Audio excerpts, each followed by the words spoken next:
బంగ్లాదేశ్లో హిందువుల పైన చాలా దుర్మార్గమైన చర్యలు చోటు చేసుకుంటున్నాయి. ఏకంగా నాకు ఈ విషయం చెప్పడానికి కూడా కొంత బాధగానే ఉంది. హిందువుల పైన ఊచ కోతకొస్తున్నారు. నడి రోడ్డు పైన వారిని చెట్టుకు వేలాడదీసి నిప్పంటిస్తున్నారు. మొన్న ఏకంగా దీపు చంద్రదాస్ అనేటువంటి ఒక వ్యక్తిని, ఇక్కడ చూడండి విజువల్స్లో ఇక్కడ ఫ్లెక్సీలు కనబడుతున్నాయి. ఆ ఫ్లెక్సీలో ప్రధానమంత్రి నరేంద్ర మోదీ ఫోటో ఉంది. ఆ ఫోటోని అలా చెట్టుకు వేలాడదీసి ఫోటోకి నిప్పంటించడాలు. ఆ తర్వాత నేను ఒక మనిషిని ఏకంగా మైనార్టీ మెజార్టీకి సంబంధించినటువంటి గతంలో షేక్ హసీనా ఉన్నటువంటి సమయంలో జరిగిన గొడవలకి అప్పుడు జరిగినటువంటి సిచ్యువేషన్లో ఒక దుర్మార్గమైన చర్యలకు పాల్పడుతున్నటువంటి ఆ మెజారిటీలు, అంటే అక్కడటువంటి రిలీజియస్లో మెజారిటీలుగా ఉన్న వాళ్ళు మైనార్టీలపై దాడి చేస్తుంటే దీపు చంద్రదాస్ అనే వ్యక్తి ప్రతిఘటించాడట. ఇప్పుడు ఆయనని మొన్న రాత్రి చెట్టుకు ఈ రకంగానే తాళ్ళు కట్టి మెడను వేలాడదీసి ఆ మనిషి మొత్తాన్ని వేలాడదీసి నిప్పంటించారు. ఇప్పుడు ఇక్కడ విజువల్స్లో చూస్తున్నాం. సో విజువల్స్లో భారత ప్రధాని నరేంద్ర మోదీకి సంబంధించినటువంటి ఆ ఫ్లెక్సీని ఓ చెట్టుకు వేలాడదీసేటువంటి విజువల్ చూస్తున్నాం. ఇంకోవైపు రైట్ సైడ్లో అక్కడ పెద్ద ఎత్తున ఆందోళన చేపడుతూ హిందువులకి వ్యతిరేకంగా, భారతదేశానికి వ్యతిరేకంగా నాదాలు చేయడం చూస్తున్నాం. సో షరీఫ్ ఉస్మాన్ హాదీ అక్కడ అవామీ లీగ్ అనేటువంటి షేక్ హసీనా పార్టీకి వ్యతిరేకంగా ఉద్యమాన్ని నడిపించినటువంటి వ్యక్తి మరణంతో మరింతగా భారత్పై ఉధృతం పెరిగింది. అయితే అక్కడ మరణించింది కారణం వాడినెవడు చంపాడు, వాడెట్లా చచ్చిపోయాడు మనకు అవసరం లేదు. కానీ ఆ మరణానికి కూడా భారతదేశాన్ని బూచిగా చూపించే ప్రయత్నం బంగ్లాదేశ్ ఏదైతే చేస్తోందో, బంగ్లాదేశ్ యొక్క కుటిల యత్నాలు, కుట్ర ప్రయత్నాలు అర్థమవుతున్నాయి. సో బంగ్లాదేశ్ వ్యాప్తంగా ఇప్పుడు చాలా బాధపడే విషయం ఏంటంటే హిందూ మహిళల పైన విచక్షణరహితంగా దాడులు చేయడాలు, అఘాయిత్యానికి పాల్పడ్డాలు, హిందూ మహిళల జుట్టు పట్టుకొని ఈడ్చుకెళ్లడాలు, వారిని కొట్టడాలు, వారిపై మానభంగాలు చేయడాలు, వారిని ఇబ్బంది పెట్టడాలు జరుగుతున్నాయి.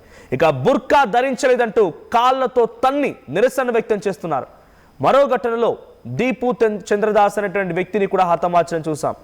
అతన్ని హతమార్చి చెట్టు కట్టేసి నిప్పంటించి ఇంక్విలాబ్ మంచా నేత హాదీ మృతితో మరింతగా రెచ్చిపోయే విధంగా అక్కడ నిరసనలు వ్యక్తమవుతున్నాయి.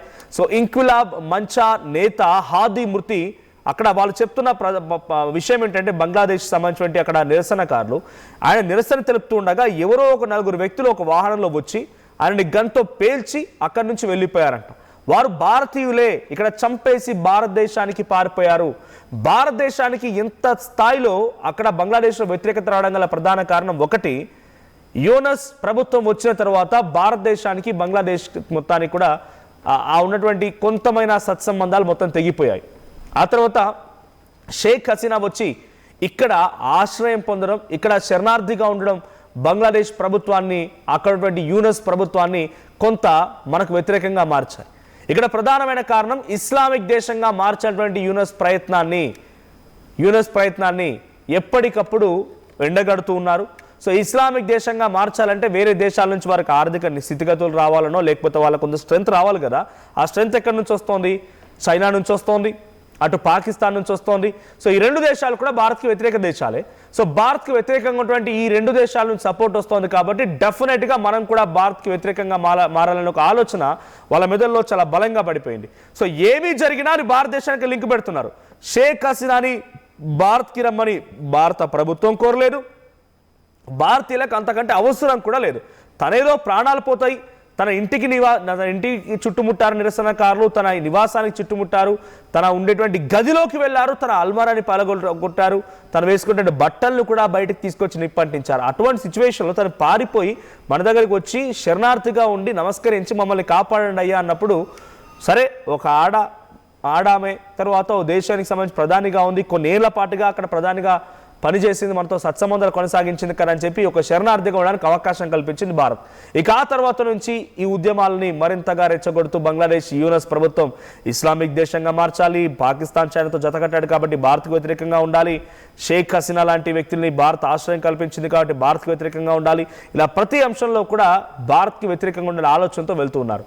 సో ఇంటర్నేషనల్ క్రిమినల్ ట్రిబ్యునల్ కింద షేక్ హసీనా గతంలో తను ప్రధానిగా ఉన్న సమయంలో అక్కడ నిరసనలు కొనసాగుతూ ఉంటే ఆ నిరసనల్ని అణిచివేయడం కోసం చాలా మంది అరెస్ట్ చేసింది. ఆ తర్వాత అక్కడ ఉన్నటువంటి పోలీస్ భద్రతా బలగాలకి ఆదేశాలు జారీ చేస్తూ అందరినీ హతమార్చండి, వాళ్ళని కాల్చిపడిన ఆదేశాలు జారీ చేసిందట. ఆ రకంగా తన ఆదేశాలని పాటించిన పోలీస్ అధికారులు చాలా మంది మరణానికి కారణమయ్యారు. అయితే యూఎస్ ప్రభుత్వం అధికారులు అంటే అక్కడ వాళ్ళు తాత్కాలిక ప్రభుత్వాన్ని ఏర్పాటు చేసిన తర్వాత కోర్టులో ఈ అంశం చర్చ జరిగి విచారణ జరిగి షేక్ హసీనాకి కొన్ని అంటే సుమారుగా 4-5 కేసులు ఉన్నాయి. దాంట్లో కొన్ని కేసుల్లో తనకి 20 ఏళ్ల జైలు శిక్ష, కొన్ని కేసుల్లో మరణశిక్ష ఇలా విధించడం జరిగింది. సో మరణశిక్ష విధిస్తూ నిర్ణయం తీసుకుంది. షేక్ హసీనాతో పాటుగా ఒక ఉన్నత పోలీస్ అధికారికి ఇద్దరికి మరణశిక్ష అండ్ ఒక పోలీస్ అధికారికి ఢాకా పోలీస్ కమిషనర్కి మాత్రం కొంత 5 ఏళ్ల పాటుగా జైలు శిక్ష, కొంత ఫైన్ విధించింది. ఎందుకంటే తన అప్రూవర్గా మారిపోయాడు, తను నిజాన్ని ఒప్పుకున్నాడు. ఎస్, షేక్ హసీనానే చంపమని చెప్పింది అని చెప్పినటువంటి విషయాన్ని నిజాన్ని ఒప్పుకున్నాడు కాబట్టి తనకి శిక్షను తగ్గించారట. సో ఇప్పుడేం జరుగుతోంది, తనకి శిక్షను విధించాలి కాబట్టి భారత ప్రభుత్వం తనని వదిలేయాలి. 1-2 సార్లు ఏదో అక్కడ నినాదాలు వినిపించాయి, ఎక్కడ అఫీషియల్ లేఖ లేదు. అఫీషియల్గా భారత ప్రభుత్వానికి షేక్ హసీనాని అప్పగించమని ఎక్కడ ప్రభుత్వం నుంచి ఒక్క లేఖ కానీ, ఆర్మీ నుంచి ఒక లేఖ కానీ, ఏదైతే ఇంటర్నేషనల్ క్రైమ్ ట్రిబ్యునల్ నుంచి ఉందో వాళ్ళకి తెలుసు భారత్లో ఆశ్రయం పొందుతుందని చెప్పి, అక్కడి నుంచి కానీ ఒక లేఖ లేదు. కాబట్టి ఆ శిక్షని అమలు చేయాలని వాళ్ళు కోరుకుంటున్నప్పటికీ ఇక్కడి నుంచి వెళ్ళడానికి తను నిరాకరిస్తోంది. పైపెచ్చు భారత ప్రభుత్వం కూడా ఎక్కడ రియాక్ట్ అవ్వలేదు. సో నిజంగానే వాళ్ళు ఛాలెంజ్ చేయాలనుకుంటే, నిజంగానే వాళ్ళు దీనిపై చూడాలనుకుంటే వాళ్ళు ఏం చేయాల్సి ఉండేది, యూఎన్ఓలో ఛాలెంజ్ చేయాలి. యునైటెడ్ నేషన్ ఆర్గనైజేషన్లో ఛాలెంజ్ చేయండి, భారత్కు వ్యతిరేకంగా లీగల్గా కొట్లాడండి. కానీ భారత్కి వ్యతిరేకంగా లోపల భారతదేశంలో అత్యధికంగా ఉండే జనాభా హిందూ జనాభా సంఖ్య ఎక్కువగా ఉంటుంది. కాబట్టి హిందువులని ఇప్పుడు ఇబ్బంది పెడితే భారత ప్రభుత్వం దిగి వస్తున్నటువంటి ఒక దురాలోచన బంగ్లాదేశ్లో నిరసనకారులు చేస్తున్నారు. నిరసనకారులు అంటే వాడు ఏదో ఉద్యమించి వాడు వచ్చి ఏదో పెద్ద చేయాలని కాదు, పక్కా పేడ్ ఆర్టిస్టులు అంతా కూడా. షేక్ హసీనా వచ్చి తనకు మరణశిక్ష విధిస్తే ఆ నిరసనకారులకి హల్వాగాలకి ఒరిగేదేమున్నది, వాళ్ళకు ఒరిగేదేమున్నది? మన పెద్దగా ఆర్థిక స్థితిగతులు బాగుపడతాయా, ఉద్యోగాలు లేని వాళ్ళకు ఉద్యోగాలు వస్తాయా, పవర్టీ నుంచి పైకి వస్తారా? ఏం లేదు. అక్కడ యూనస్ అనేటువంటి వ్యక్తి ఫిబ్రవరిలో ఎన్నికలు ఉన్నాయి, December 29th is nomination last date. So Yunus అక్కడ ఆయన పార్టీ పోటీ చేస్తోంది కాబట్టి ఆ పార్టీని మళ్ళీ తిరిగి అధికారంలోకి తీసుకురావాలంటే అక్కడ అందరు తన వైపుగా ఉండాలి. ఎలా ఉండాలి? ఎన్నికలకు సంబంధించి ఒక ఎమోషన్ని రెచ్చగొట్టాలి, ఎమోషన్ని క్యారీ ఫార్వర్డ్ చేయాలి. అందుకే ఇప్పుడు ఈ షేక్ హసీనాకి వ్యతిరేకంగా, భారత్కి వ్యతిరేకంగా, హిందువులకు వ్యతిరేకంగా ఒక ఎమోషన్ రెచ్చగొట్టి అక్కడ మెజారిటీ మొత్తాన్ని కూడా తమ వైపు తిప్పుకునేందుకు యూనస్ ప్రయత్నం చేస్తున్నాడు. ఎవరైతే తన ఆలోచనకు అనుగుణంగా ఇస్లామిక్ దేశంగా మార్చాలనో, లేదంటే తన ప్రభుత్వం అధికారంలోకి రావాలనో, లేకపోతే తన పార్టీ అధికారంలోకి రావాలని ఆలోచన చేస్తున్న వారు మాత్రమే డబ్బులు తీసుకొని ఉద్యమాలు చేస్తున్నారు. కానీ నిజానికి షేక్ హసీనాకి అక్కడ మరణశిక్ష విధించినంత మాత్రాన వాళ్ళ పోరాటాలకి ఎటువంటి ఫలితం ఉండదు. ఏంటి అక్కడ వాళ్ళు ఉద్యోగాల కోసం పోరాడుతున్నారా? షేక్ హసీనాకు మరణశిక్ష విధిస్తే ఉద్యోగాలు వస్తాయా? వాళ్ళ లీగల్గా వాళ్ళకున్న కాన్సిక్వెన్స్ వాళ్ళకు ఉంటాయి. షేక్ హసీనాను వెళ్ళిన తర్వాత అక్కడ తనకి మరణశిక్షణ విధిస్తారా, ఏం చేస్తారో వాళ్ళ ఇష్టం అది. బట్ దీని ద్వారా భారతదేశాన్ని బూచిగా చూపించే ప్రయత్నం, కుటిలయత్నం ఏదైతే ఉందో దీని వెనుక తప్పకుండా పాకిస్తాన్ హస్తం ఉందనేది మాత్రం చాలా స్పష్టంగా అర్థమవుతోంది. ఒకవైపు బంగ్లాదేశ్లో నిరసనలు జరుగుతూ ఉండగా, ఇంకోవైపు ఇటు బాలాకోట్ నుంచి ఒక మహిళ, పాకిస్తాన్కి సంబంధించినటువంటి మహిళ ఇక్కడికి ఎంట్రీ ఇచ్చి తను ఒక జైష్ ఈ మహమ్మద్ ఉగ్రవాద సంస్థకు సంబంధించిన మహిళా విభాగాన్ని ఏర్పాటు చేయాలనుకుందని అర్థం చేసుకోండి. ఎటువంటి కుట్రలు మన చుట్టూ జరుగుతున్నాయో, భారతీయుల చుట్టూ ఎటువంటి కుట్రలు జరుగుతున్నాయో అర్థం చేసుకోండి. జమాత్ ఉల్ మోమినాత్ అనేటువంటి ఒక ఉగ్రవాద సంస్థని, మహిళా విభాగాన్ని తయారు చేయడం కోసం వచ్చిందంట. కానీ తను విచారిస్తాను ఏం చెప్తుందంటే, ఇనిషియల్గా వచ్చినప్పుడు ఎవరమ్మా నువ్వు ఏడుకొచ్చావని చెప్పి పోలీసులు అడిగితే చెప్పిన మాట ఏంటట అంటే, తను మా నాన్న నన్ను కొట్టాడు కాబట్టి నేను ఈ బార్డర్ దాటి వచ్చేసాను, దారి తప్పి వచ్చానని చెప్తుందంట.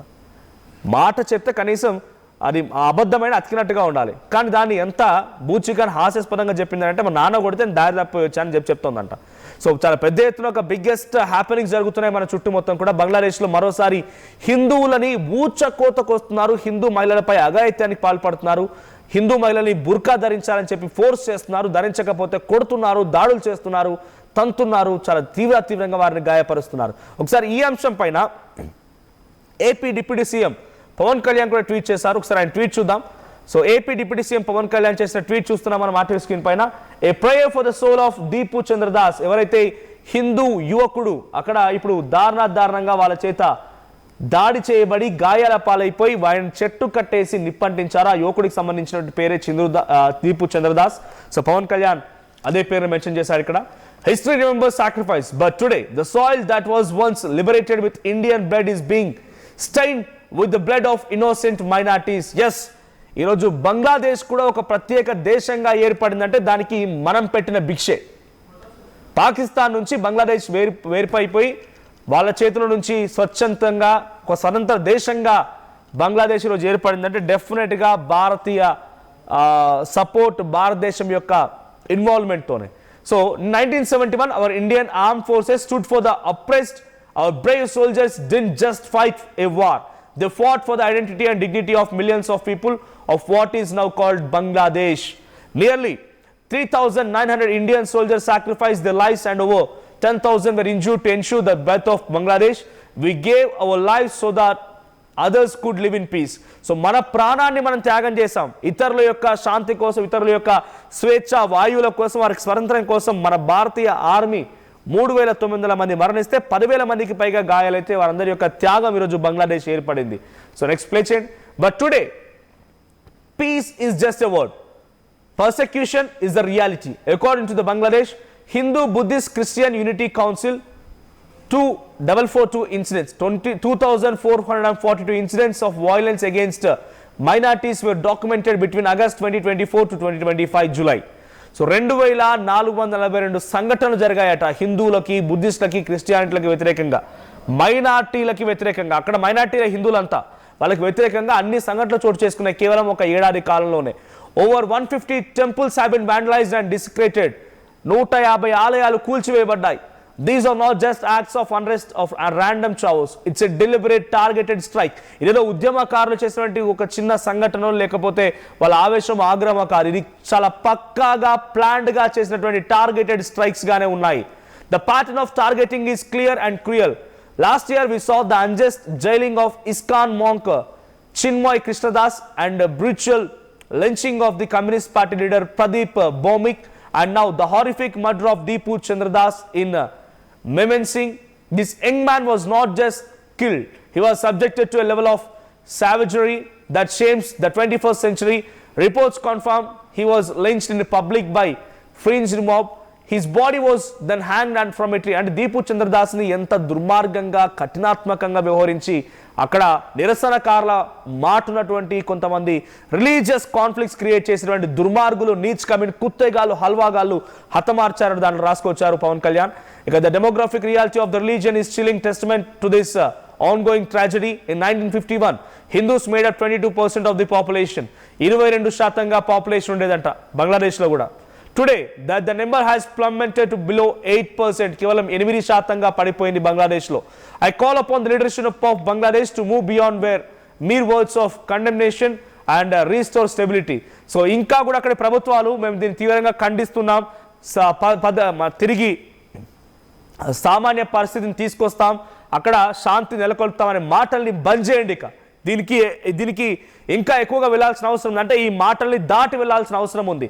మీరు తప్పకుండా అక్కడ ప్రతి ఒక్క హిందూ, బుద్ధిస్ట్ అండ్ క్రిస్టియన్ సిటిజన్ని మీరు తప్పకుండా వారి రక్షణ కల్పించాల్సిన అవసరం ఉందని చెప్పి దీంట్లో మెన్షన్ చేసుకొచ్చారు. And United Nations Human Rights కూడా ట్యాగ్ చేశారు పవన్ కళ్యాణ్ దీంట్లో. The blood of our 1971 martyrs was shed for a land of peace, not a land of persecution. We cannot and we will not remain silent. So మన దగ్గర army soldiers 3,700 పైచిలకు army soldiers మరణం, 10,000 మంది యొక్క గాయాలతోని, రక్తపు చినుకులతోని ఏర్పడిన బంగ్లాదేశ్లో ఇటువంటి దమనకాండ జరుగుతూ ఉంటే మనం చూస్తూ ఊరుకోమంటూ కూడా పవన్ కళ్యాణ్ ట్వీట్లో మెన్షన్ చేశారు. సో బంగ్లాదేశ్లో ప్రజెంట్ హిందూకు సంబంధించి ఒక హిందువులపై దాడులు కానివ్వండి, హిందూ ఆలయాలపై దాడులు కానివ్వండి, ముఖ్యంగా హిందూ మహిళలపైన అఘాయిత్యాలు, మానభంగాలు, వారిని చిత్రహింసలకు గురి చేసి నడి రోడ్డు పైన కొట్టడాలు, నిప్పంటించాల సంఘటనలు రోజు రోజుకి పెరిగిపోతూ ఉన్నాయి. సో ఇదంతా కూడా తాత్కాలిక ప్రభుత్వంగా ఏర్పడినటువంటి యూనస్ దీని వెనుక ఉన్నారని చాలా స్పష్టంగా అర్థమవుతోంది. ఆయన ఒక్కడే కాదు, దీని వెనుక పాకిస్తాన్, చైనాల హస్తం కూడా ఉంటున్నది అర్థమవుతోంది.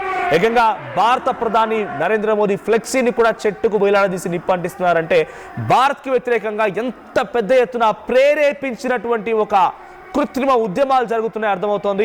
సో దీన్ని లీగల్గా ఛాలెంజ్ చేసి ఫేస్ చేయాల్సినటువంటి బంగ్లాదేశ్ ప్రభుత్వం కేవలం శాంతి నెలకొల్పుతాము, ఉద్యమాలు జరగకుండా చూస్తామనే మాటలతోనే ఆగిపోతూ ఇంకా ఉద్యమానికి ఊతమిస్తోంది. సో ఒకసారి బంగ్లాదేశ్లో ప్రజెంట్ సిచ్యువేషన్ లా ఉన్నటువంటి ఉద్యమం కొనసాగుతుంది, అక్కడ ఎటువంటి హడావిడి వాతావరణం నెలకొందా విజువల్స్ নেতা কর্মীদের ঢল, সাধারণ মানুষের ঢল, সবারই একটি স্লোগান, তুমি কে আমি কে।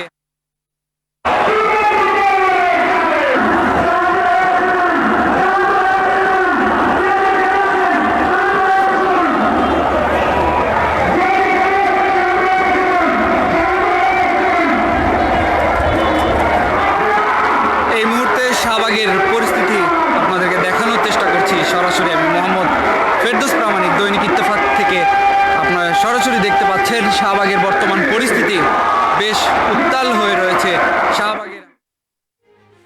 ఈ స్థాయిలో జనం ఉన్నారు. So these content had some disturbing visuals. Viewer descriptions advice. ఈ కాంటెంట్లో మరి కొంత కలవరపాటు గురి చేసే అంశాలు ఉన్నాయి, తగు జాగ్రత్తలు తీసుకోమని ఆర్టీవీ హెచ్చరిస్తోంది. సో బంగ్లాదేశ్లో ఇంకా దమనకాండ మరణకాండ కొనసాగుతూనే ఉంది. హిందువులపైన దాడులు కొనసాగుతూనే ఉన్నాయి.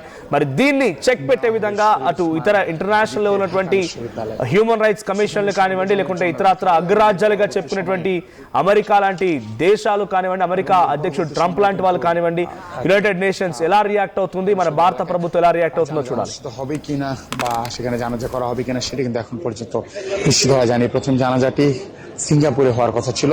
చరిత్ర సృష్టించినోడు ఇప్పుడు ఆ చరిత్రని తిరగరాయబోతున్నాడు. అబద్ధాల గోడల్ని బద్దలు కొట్టి నిజాలను రాగా మీ ముందుంచబోతున్నాడు. నిజమైన వార్తల కోసం వెంటనే డౌన్లోడ్ చేసుకోండి రా యాప్ని.